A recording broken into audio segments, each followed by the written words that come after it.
옆분과 인사하시겠습니다. 웃으면서 삽시다. 한 번 더 하십니다. 웃으면서 살겠습니다.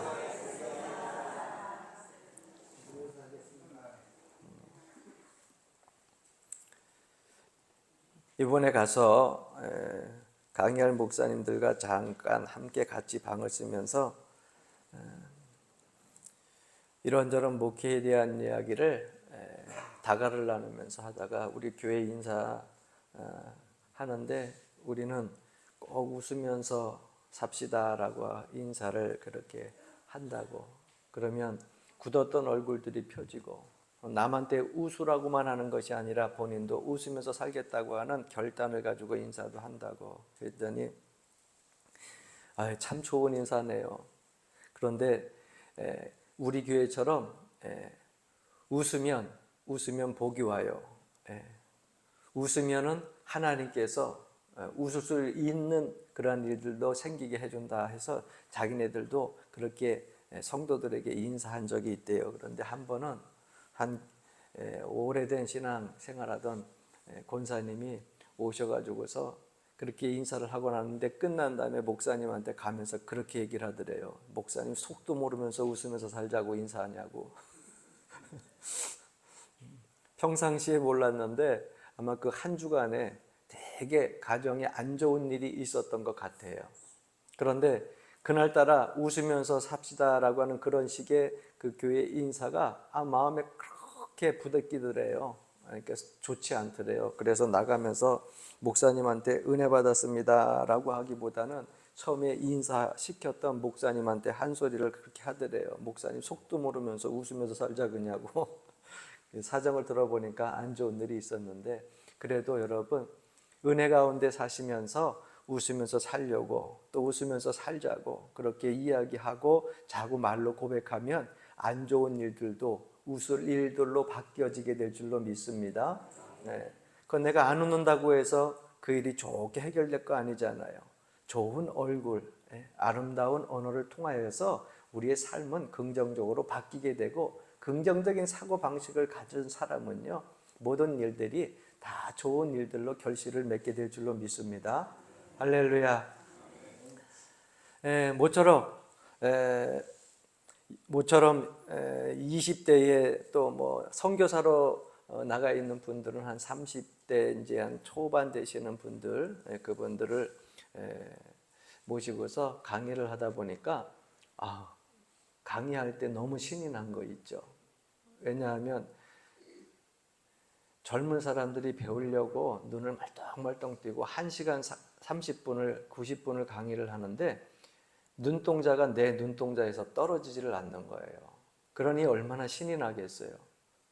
그게 너무너무 감사해가지고 큰 힘도 얻고 돌아왔는데 오늘 여러분들 제 눈동자 피하지 말고 20분 동안 할렐루야 제 눈동자 마주칠 수 있기를 바랍니다.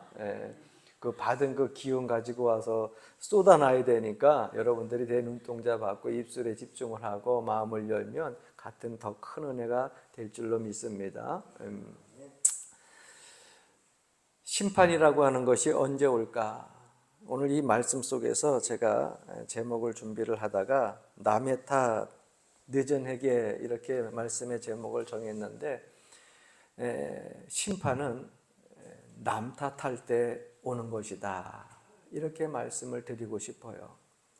우리는 흔히 이 세상을 살아가면서 문제가 생겼을 때에 내 탓이라고 내가 잘못한 것이라고 내가 원인이라고 내가 제공자라고 이야기를 하는 사람들이 많지 않다는 거예요. 그런데 여러분 보십시오. 내 탓이요 내가 잘못했습니다. 나로부터 시작되어져서 내가 잘못했으니까 나를 용서해 달라고 또 양해를 구하고 이해를 구하게 되면 건너편에 있는 상대방은 용서를 구하는 자에게 뭐라고 얘기합니까? 난 죽어도 용서 못해. 나는 반드시 복수해야 돼. 그렇습니까? 아니죠. 대부분 많은 사람들은요, 자기가 용서를 구하고 회개하면은요, 그 용서를 받아들이고 잘못했지만 용서하는 사람 되잖아요. 용서를 구하는데 어떻게 용서를 안 해요? 그러나 분명히 본인이 잘못했음에도 불구하고 내 탓이 아니고 다른 사람 탓으로 자꾸 돌리는 사람들이 있어요. 분명히 내가 잘못했는데 이 사람 때문에 그랬고 이 사람 때문에 그랬고 자꾸 남 탓으로 돌리면서 끝까지 회개하지 아니하면 그를 향한 분노가 상대방에게서부터 일어나기 시작하고 결국 그는 용서를 받지도 못하고 결국은 성경에서 이야기하는 말씀을 보게 되면 심판을 받게 되는 겁니다. 하나님은 하나님의 백성들을 심판하시기보다 용서하시기를 원하십니다. 우리는 그것을 너무나 잘 알고 있으면서도 용서를 구하면 하나님께서 받아주실 때 그 용서를 구하지 아니하고 자꾸 내 탓이요 하면 되는데 남 탓이요 하면서 변명하며 주변의 변명거리를 잡고 찾는다고 하는 겁니다. 그래서 성경을 가만히 이렇게 읽어보다 보면 여러분 이 저자의 의도가 있잖아요. 이 성경은 누가 저자예요? 하나님이 저자예요. 그래서 성령의 감동으로 사람들이 글을 썼지만 하나님의 의도가 담겨져 있는 그러한 말씀 아니에요. 그 책입니다. 그러니까 이 성경의 최종적인 저자는 누구냐면 하나님이에요. 그래 이 말씀을 대할 때에 하나님께서 우리에게 주시는 그 의도를 빨리 발견을 해야 지혜로운 신앙생활을 할 수 있는 겁니다. 하나님은요, 회개하지 않는 사람을 더 미워하세요. 죄를 지은 사람을 미워한다고요?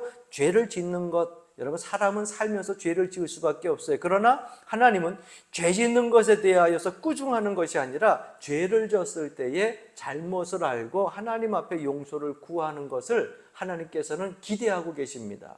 아이들을 기를 때 마찬가지입니다. 그 아이들을 부모가 얼마나 잘 양육하려고 애를 씁니까? 윤리적으로 도덕적으로 선한 사람 되고 의로운 사람 되고 착한 사람 되고 뿐만 아니라 똑똑한 사람 만들기 위하여서 얼마나 많은 물질과 시간들을 투자를 해요. 그런데 그 아이들이 그렇게만 100% 온전하게 순종해서 잘 내 뜻대로 기대에 부응해서 잘하면 좋겠지만 여러분 자녀들이 그렇게 100% 부응 기대하면서 잘합니까? 그렇지 않습니다. 때때로 그 아이들의 잘못들이 보여져요. 그런데 그 잘못에 대하여 가지고서 아이가 아버지 원대로 또 어머니 원대로 내가 살려고 했는데 거짓말도 하게 되고 도적질도 하게 되고 남들 모르게 상처도 주게 되고 그러한 것들을 보여주면서 자라는데 그것을 자기가 알고 부모님에게 와가지고 잘못했어요. 부모님께 잘못했다고 이야기할 때 여러분 부모님이 그 아이를 꾸중합니까? 그래 앞으로는 그러지 마라. 용서하는 마음으로 그를 받아들이잖아요. 살면서 죄를 지을 수 있지만은 그보다 더 큰 것은 뭐냐? 회개하지 않으려고 하는 마음이에요. 잘못을 했을 때 용서를 구하지 않으려고 하는 마음을 하나님께서는 더 미워하신다고 하는 겁니다. 오늘 이스라엘 백성들의 출애굽 이야기와 이 광야 이야기는 우리 모든 신앙인들이 잘 알고 있는 말씀입니다. 그런데 이스라엘 백성들이 가데스 바네아라고 하는 곳에서 바로 가나안 땅으로 들어가지 못한 이유가 있습니다. 출애굽해가지고 가데스 바네아를 통하여가지고 가나안까지 들어갈 수 있는 길들은 많게는 15일을 잡고요. 적게는 빠른 걸음으로 가게 되면은 11일, 10하루면 들어갈 수 있는 거리라고 많은 학자들은 이야기합니다.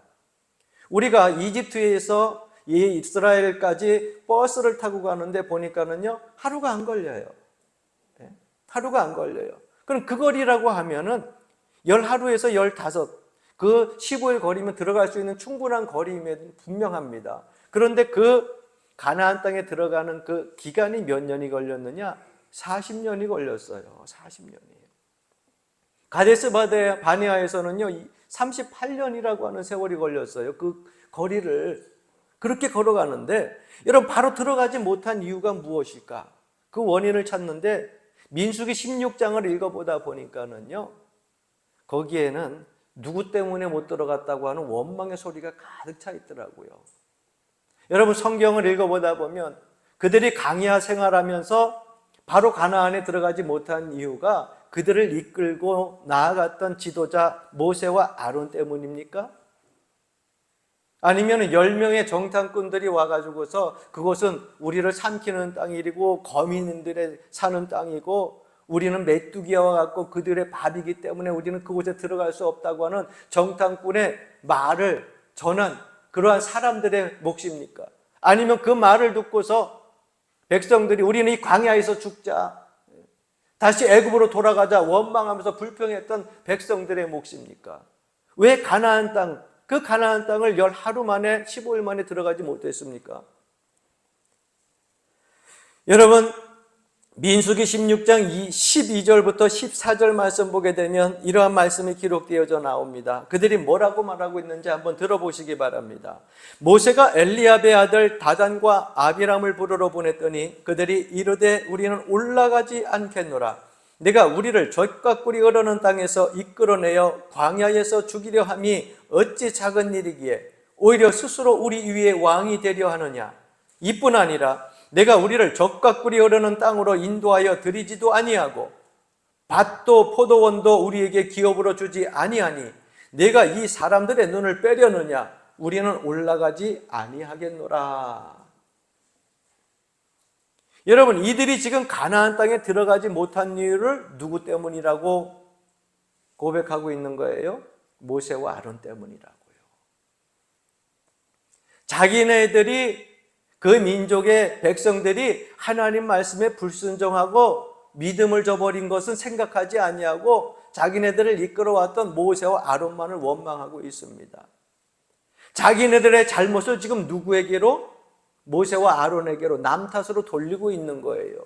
여러분, 이러한 행동은요, 하나님이 싫어하시는 심판의 행동입니다. 먼저 남을 탓을 하게 되면은요, 내가 회개해야 할 기회를 포기하는 거예요. 왜? 저 사람이 잘못했으니까. 여러분, 우리가 신앙생활을 할 때에 남 탓하기보다는 회개할 기회를 속히 여러분들이 얻을 수 있기를 바랍니다. 남의 탓이 아니고 내가 잘못했을 때 빨리 하나님 앞에 회개해야 돼요. 남을 자꾸 탓하다 보면요, 내 자신을 하나님 앞에 내어드리지 못하고 회개할 기회를 놓치게 되는 거예요. 또 하나는 남 탓하게 되면은요, 나는 의롭고 저 사람은 죄인이에요. 자꾸 남을 정죄하는 이중적인 죄에 빠지게 됩니다. 또 하나는 자기가 잘못했음에도 불구하고 회개하지 않냐고 남 탓하니까 하나님 앞에 거짓말하는 죄도 성립되는 거예요. 그러니까 내 탓이요 하면서 하나님 앞에 회개하면 문제가 해결되어지고 용서를 받게 되는데, 남 탓으로 돌리기 시작하면은 이중죄, 삼중죄로 계속해서 하나님의 노하심을 더하게 한다고 하는 겁니다. 문제가 생겼을 때 물론 사람들은 살 때 남 탓을 하기를 좋아합니다. 이유는 뭔지 아십니까? 내 탓이요 하면은 사람이 못나 보여요. 내 탓이요 하면은요, 정치 생명도 끝나는 것 같아요. 지지자들이 다 떠나는 것 같아요. 그런데 교회는요, 세상과 다른 겁니다. 세상은 모두 자기의 잘못을 모면하기 위하여서 자기가 잘못했음에도 불구하고 남의 탓으로 돌리지만, 교회의 십자가 정신을 가진 그리스도의 삶을 본받고 사는 여러분들은요, 남 탓으로 돌리는 것이 아니라 십자가 정신은 한번 따라해 봅시다. 내 탓이요, 내 잘못이라고 하는 것을 깨닫고 믿음으로 용서를 구하며 시작하는 것이 십자가 정신이에요. 세상과 교회가 다른 이유가 바로 거기에 있습니다. 세상의 정당을 보세요. 우리나라뿐만 아니라요, 다른 나라도 마찬가지입니다. 정당에서 분명히 잘못되어진 그러한 법적인 것들을 구체적으로 내놓고 행하려고 하는데, 어떤 문제가 생기면은요, 그들이 잘못했다고 얘기 안 합니다. 우리나라에서 가만히 보게 되면 여당이 잘못했다 그래요. 그리고서 어떻게 해서든지 여당에서 잘못되어진 것을 끄집어내가지고 국민의 여론을 몰아가지고서 그들을 어떻게 푹 썩 주저앉게 만들려고 하죠. 그런데 여당은 또 어때요? 내가 잘못했습니다 그래요? 여당은 또 안 그래요. 야당이 분명히 잘못을 했는데 그것을 가지고 또 끄집어내가지고 서로 공방을 하면서 서로 남 탓을 요구하고 있습니다. 자기네가 잘못한 걸 모를까요? 알고 있어요. 근데 세상 정당은요, 우리가 잘못했다 인정을 하게 되면 국민 지지자들이 떠날까 봐 말을 못해요. 대놓고 이야기를 못해요. 그게 세상의 이치고 원리예요. 여러분, 일본이라고 하는 나라 국제사회도 마찬가지입니다. 우리 가까운 근방에 있는 그런 나라임에도 얼마나 많은 우리나라 사람들이 그쪽으로 관광여행을 많이 가요. 뭐 거기뿐입니까? 중국이나 아니면은 일본 사람들도 얼마나 많은 사람들이 이제 한국에 와서요 관광을 하면서 그렇게 즐기는지 몰라요. 최근에 보니까는요, 남이섬은 난 가본 지 꽤 오래가 됐는데요, 남이섬 갔다 온 분들 얘기를 들어보니까 남이섬 걸어가다 보면은 한국 사람보다 일본 사람, 중국 사람이 훨씬 많대요. 그래서 거기 가 있으면은 일본에 와 있는 것 같대, 중국에 와 있는 것 같대요.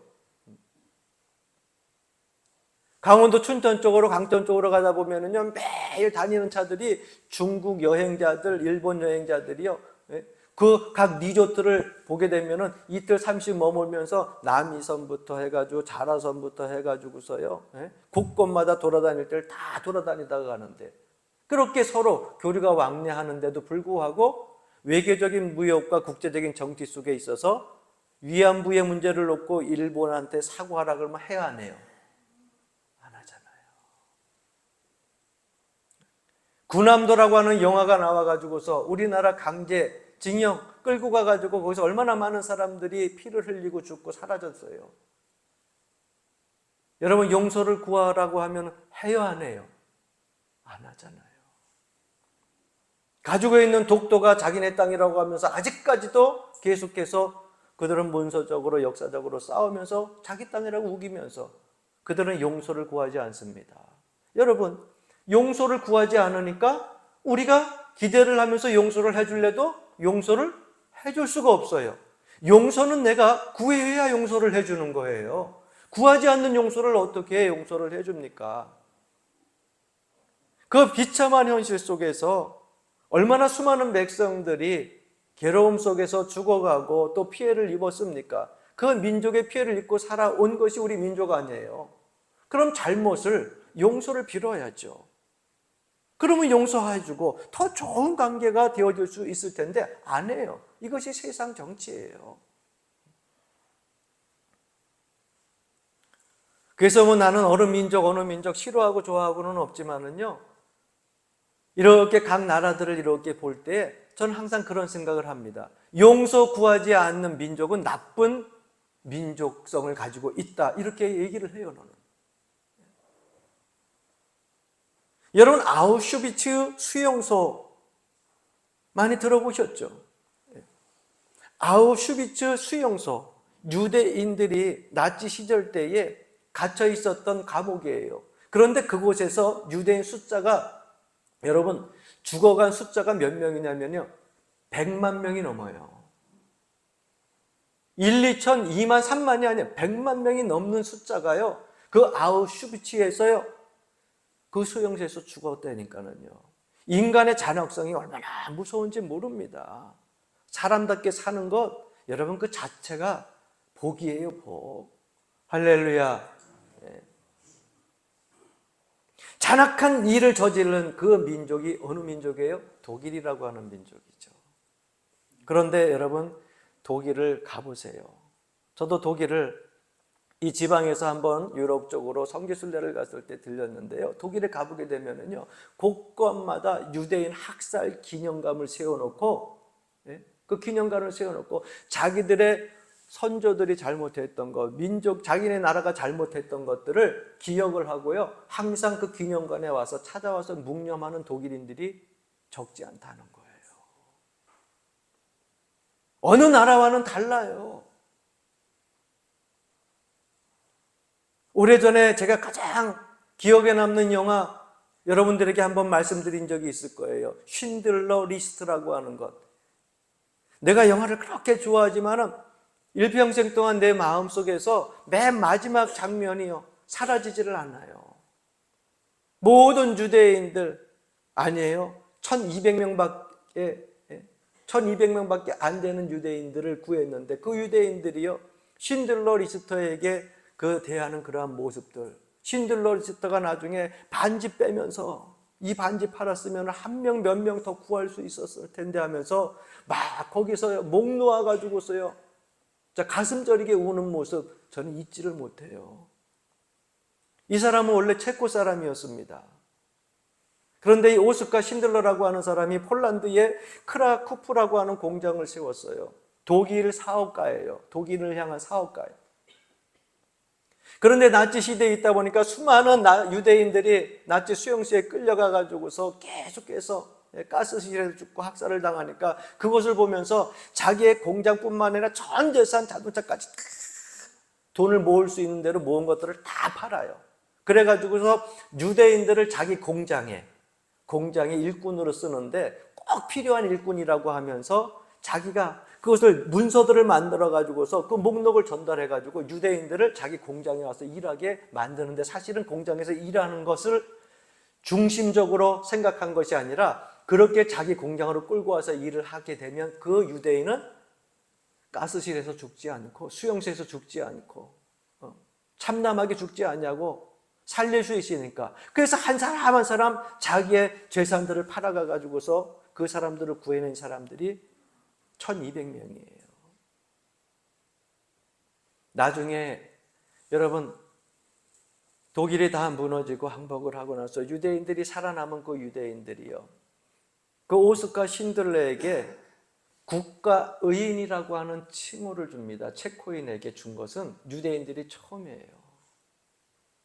그래서 지금도 이스라엘에 가보게 되면은요, 이스라엘 백성들이 주님 오시면 가장 먼저 부활하여 맞이할 수 있는 무덤들이 우리나라처럼 여러분 이렇게 큰 봉분 쌓아놓고 온 것이 아니라요, 석가래처럼 위에다가 그냥 네모 반듯한 데다가 돌 하나씩 딱딱딱 올려놔가지고 쫙 묘지들이 있어요.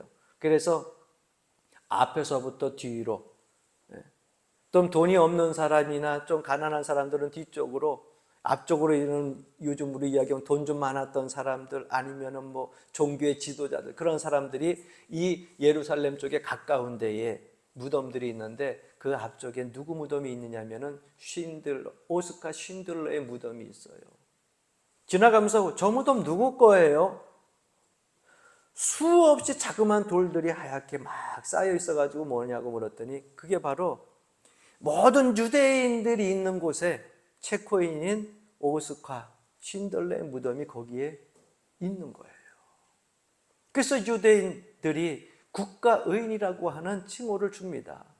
여러분, 잔악한 만행을 저지른 그러한 사람들, 그 민족의 사람이지만은 자기의 잘못을 알고 용서를 구하게 되면 그 용서를 여러분 받아들인다는 거예요. 성경에서 하나님께서 우리에게 구하는 것도 바로 이것입니다.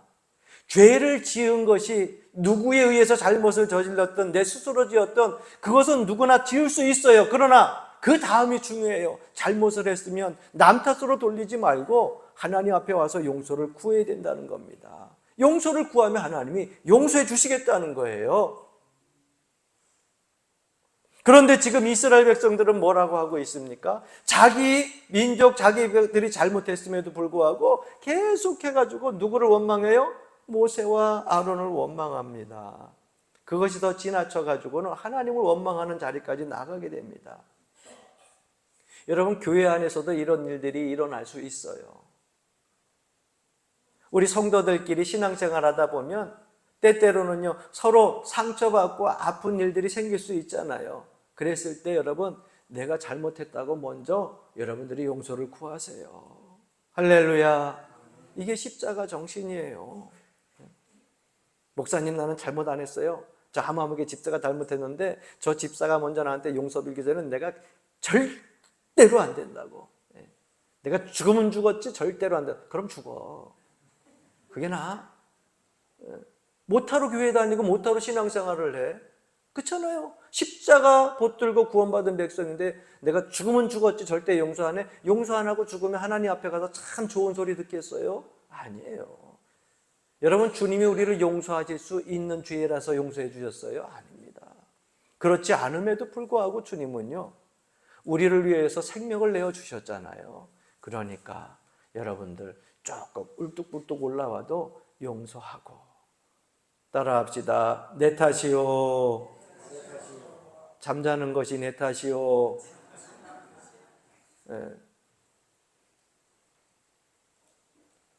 저도 그래요. 말씀을 전할 때 그런 생각을 가져요.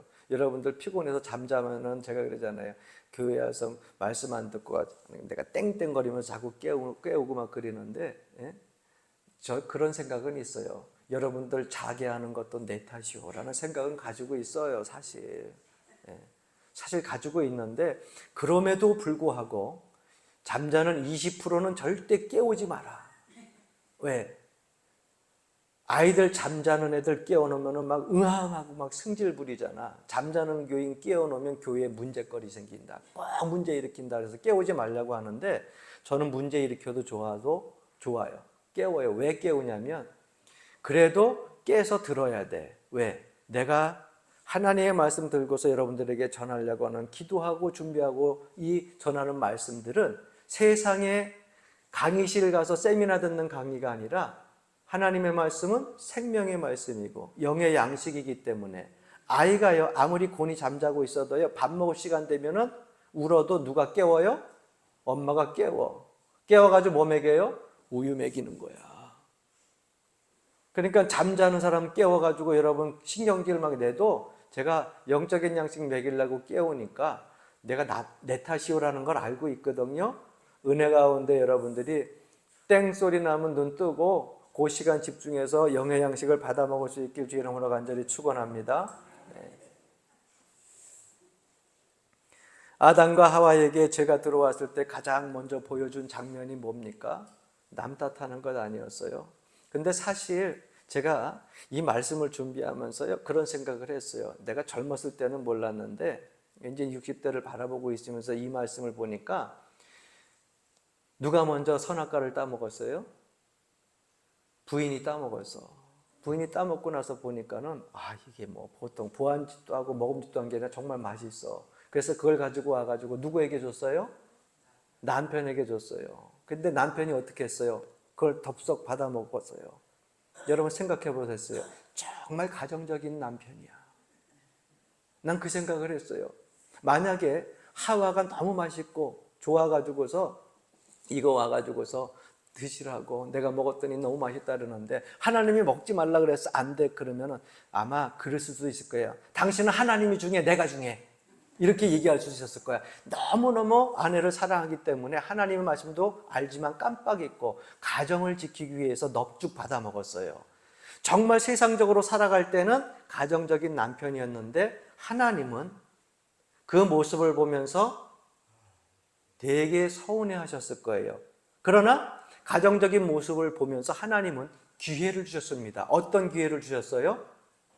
회개할 기회를 주셨어요. 그러니까 받아서 넙죽 따먹었다고 하는 것까지 사실은 하나님께서 따먹을 때까지도 아셨을 수도 있을 것 같아. 왜? 하나님이 뭐 사람들의 심령을 모르겠어요? 너 먹지 마라 그러면 더 눈이 가잖아요. 더 먹고 싶고. 왜 김치도 꼭 보면은요 금치가 될 때 더 먹고 싶잖아요. 한 포기에 1,000원씩 할 때는 별로 안 먹고 싶은데 이게 한 포기에 10,000원씩 하면은 그것이 유난히 먹고 싶고 그러잖아요. 그러니까 당연히 먹고 싶었을 거예요. 근데 하나님께서는 기대하신 건 뭐예요? 용서를 구하는 거였어요. 숨은 것으로 끝난 것이 아니라 하나님 앞에 용서를 구하는 거였어요. 다 알고 아담아 하와야 어디 있느냐 다 알고 부른 거거든요. 너 왜 선악과 따먹었니? 내가 먹지 말라 그랬잖아. 그거 먹으면 죽는다 그랬잖아. 하나님 잘못했습니다. 내가 하나님 말씀을 직접 들었는데 내 아내에게 다 전달하지 못해가지고서 내가 가정관리를 못했네요. 하나님 용서해 주세요. 거기서 멈췄어야죠. 하나님 글쎄 하나님이 내 배필로 짝지어준 저 여자가 내 아내도 아니야. 내 부인도 아니야. 성경에 저 여자가 내 뼈 중에 뼈요 살 중에 살이라고 했던 그 자기 부인을 저 여자가 뭡니까? 순간적으로 자기 탓이 아닌 남 탓으로 돌립니다. 여자는 어때요? 잘못했습니다 그랬어요? 누구 탓으로 돌렸어요? 뱀 탓으로 돌렸어요. 여러분 마귀는 우리를 넘어뜨리게 하고 쓰러뜨리게 해요. 그럼 우리가 죄 지어가지고 넘어졌을 때 하나님 너 왜 지어졌느냐? 왜 잘못했느냐 그러면 내가 잘못했습니다. 그리고 죄송합니다. 용서해 주십시오. 구해야 되는데 여러분 마귀가 그러라 그랬어요. 이거하고 똑같은 거예요. 그럼 너 내 말 안 듣고 마귀 말 듣느냐? 마귀가 그러라 그랬다니까는요. 지금 뱀 탓으로 돌리는 거 그와 똑같은 변명 아니에요. 이걸 하나님이 싫어한다는 거예요. 그래서 주님께서 직접 오셔가지고 주님께서 여러분 분명하게 내 탓이오라고 하는 삶이 어떤 것인지를 보여주십니다. 온 인류가 죄악 가운데에서 하나님의 영광의 자리에 들어갈 수 없는 걸 알고 다 내가 짊어지고 가겠다. 십자가에서 그 모든 것을 다 짊어지고 가신 거 아니에요. 내 탓이다. 하나님이 하나님 탓이다 하고서 그 죄를 짊어지고 돌아가신 것이 바로 십자가 사건 아닙니까? 그러니까 기독교의 정신은요, 남 탓이 아니라 내 탓이요. 이것을 우리가 알아야 됩니다. 그런데 이스라엘 오늘 이 본문 말씀 속의 백성들은요, 자기들이 잘못하고도 모세와 아론을 원망합니다. 그런데 그 백성들을 다 치지 못한 이유가 있어요. 민수기 16장 20절부터 24절 말씀에 보게 되면은요, 모세와 아론이요 하나님 앞에 납작 엎드려 가지고 기도해요. 하나님이 선택한 백성 아닙니까? 하나님이 선택한 백성들을 다 죽이시면 어떡합니까? 그러면서 엎드려 가지고 그들의 용서를 내 탓이요 하면서 구하기를 시작을 해요. 그래서 이스라엘 백성들이 다 죽지 않고 용서를 구하고 구원받은 사람들을 생명을 하나님께서 다시금 자비를 베풀어서 살려주십니다. 그들이 잘해서가 아니라 아론과 모세가 엎드려 기도해서 속죄제사를 드림으로 말미암아 그들이 살은 거예요. 사랑하는 성도 여러분, 심판은 언제 오느냐? 남 탓할 때 오는 거예요. 두 번째, 심판은 언제 오느냐? 따라해 봅시다. 늦은 회개를 할 때 온다. 회개를 하려면 즉각 해야 돼요. 늦은 회개도 안 하는 것보다 낫지만, 늦게라도 회개하면 낫지만, 여러분 아무리 늦어도 하나님이 회개하면 용서해 주세요. 그런데 늦은 회개는요, 반드시 거기에 대한 비싼 값을 지불해야 됩니다. 회개는 빠를수록 좋아요. 빠를수록 좋아요. 오늘 이 말씀 속에 보니까 결국 빨리 회개했으면 되는데 늦게 회개함으로 말미암아 사람들이 옆에서 자기 민족의 동료들이 죽는 것을 보고 늦게 회개함으로 말미암아 그 늦은 회개를 통하여 가지고 연병에 걸려 죽은 자가 몇 명이라고 기록되어져 있느냐? 14,700명이라고 기록되어져 있어요. 처음에 그렇게 많은 숫자가 죽지 않았습니다. 성경에 보게 되면은요, 고라와 다단과 아비람, 그 반역했던 무리들, 원망하는 무리들이 있을 때요, 하나님께서 모세를 통하여 가지고 그들과 같이 있는 그 자리에서 속히 떠나라. 거기서 떨어져라. 그리고 그들이 가지고 있었던 물건은 절대로 만지지 마라. 물건도 만지지 말고 아예 딱 갈라서라 그랬어요. 말귀를 알아들은 사람들은요, 주변에서 떠났어요. 함께 그 고라와 아비람과 다단 그 반역의 무리에 포함되어 있다 그 말을 듣고 슬금슬금 다 떠났어요. 그런데 그렇게 떠났는데 성경에 보니까는 단과 아비람은 그들의 처자와 더불어서 그 장막에서 떠나지 않고 있습니다. 그로 말미암아서 여러분 회개하지 않고 있을 때 250명이라고 하는 그 고라 자손과 더불어 가지고서 땅이 쫙 갈라지면서 그것에 다 그냥 함몰돼서 삼켜버렸어요. 주변에 있었던 그 사람들이요, 이리저리만 우왕대행하면서 그 자리를 막 떠나기 시작합니다. 오늘 35절 말씀 보세요. 여호와께서 불이 나와서 분향하는 250명을 불살랐더라. 심판받는 모습들이 나오잖아요. 그러면 이 정도라고 하면 빨리 회개해야 되잖아. 하나님의 심판이 이루어졌으니까 빨리 회개해야 되는데 그래도 끝까지 여러분 심판이 자기 눈앞에서 펼쳐졌는데도 회개하지 아니하는 그런 어리석은 백성들을 보게 됩니다. 이튿날 41절부터 42절 말씀 보면 이스라엘 자손의 온 회중이 모세와 아론을 원망하여 이르되 너희가 여호와의 백성을 죽였도다 하고 회중이 모여 모세와 아론을 칠 때에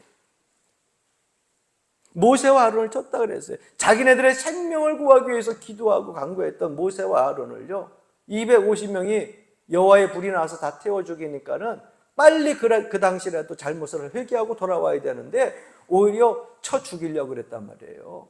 여러분 사람이요 화인 맞으면 그렇게 돼요. 화인 맞은 양심이 되면 그렇게 돼요. 사람을 죽이고도 내가 죄인인지를 몰라. 악한 일을 저지르고서도 거기에 대한 반성이라든가 깨달음도 양심의 가책이 요만큼도 없는 거예요. 그러니까 그 다음에는 악이 받쳐서 더 모세와 아론을 죽이려고 하는 이스라엘 백성들의 모습이 보이는. 그러니까 그때 하나님이 직접 나타나십니다. 42절 말씀 보니까 회막을 바로 본즉 구름이 회막을 덮었고 여호와의 영광이 나타났더라. 사랑하는 성도 여러분, 하나님께서 나타나셔가지고 하시는 말씀이요, 너희는 이 회중에서 떠나라. 내가 순식간에 그들을 멸하려 하노라. 그런데 그 45절 말씀에 보면 그 두 사람이 엎드리니라. 누굴까요? 아론과 모세가 납작 엎드려요. 하나님 앞에. 누구를 위하여서? 백성들의 생명을 위하여서 엎드려요. 사랑하는 성도 여러분, 하나님이 사람을 통하여서, 신앙인들을 통하여서 회개를 요구할 때 회개하는 게 더 낫지 않겠어요? 때때로는 목회자를 통해 가지고 여러분들에게 회개를 촉구하는 말씀을 전하는 것을 듣고 회개하는 것이 훨씬 낫지 않겠어요? 그렇지 아니하고 더 강박한 마음을 가지고 하나님 말씀에 불순종하면서 세상 죄악 속에서 우리가 흉악함을 가지고 산다고 하면 그때는 하나님이 심판하시러 직접 여러분 삶 속의 현장에 간섭하셔요. 그때는 빼도 박도 못해요. 그래서 여러분 늦게 회개하지 말고, 늦게라도 회개하면 좋지만 늦게 회개하지 말고 빨리 회개하고 돌아오라는 거예요. 왜? 늦게 회개하게 되면 비싼 값을 지불해야 돼요. 그 결과 연병이 이미 시작되어져 가지고 하나님의 영광이 나타날 때 몇 명이 죽었느냐? 14,700명이 이미 세상을 떠났어요. 연병으로.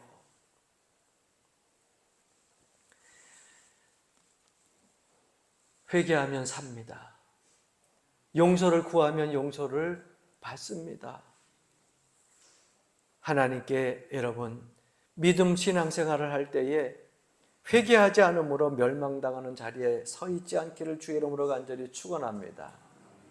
하나님의 약속의 말씀을 여러분들에게 봉독하고 말씀을 마치려고 해요. 이 약속을 한번 기억해 보십시오. 역대하 7장 14절 말씀입니다.